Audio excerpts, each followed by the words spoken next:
The coal mines had the total control of the people. You worked at their mines, you bought their product at their company store with the Scrip, you lived in their house, you had to load, they put a certain demand for tonnage, and if you didn't produce that in a certain length of time, they put you out, somebody else had your job and your house.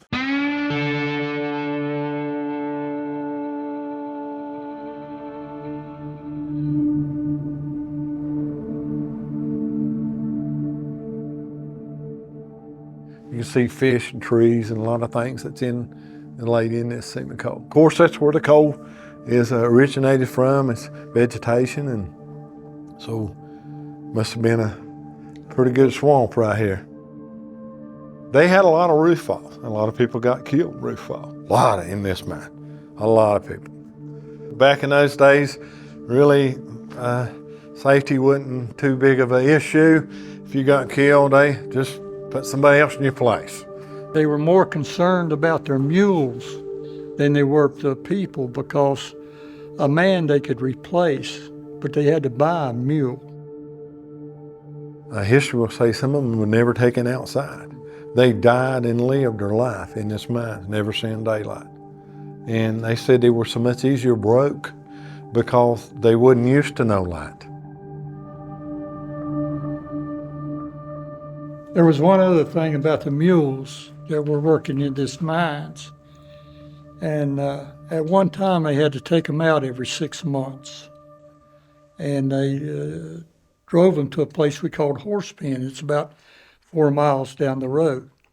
And they had to take them out at night because of the light. They didn't want them to get into the sunlight, or just like that, it would blind them. So when they took them at night, and as the morning progressed along, their eyes would adjust to the light of the day. And they'd leave them out for maybe a month, and then they'd bring them back into the mine.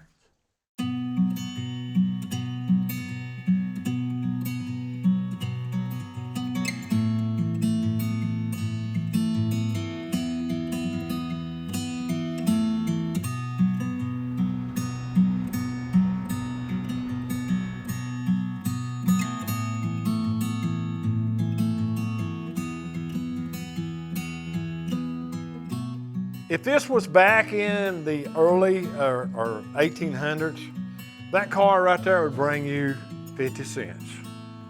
Now that's hand loaded. I couldn't load that myself in the old days.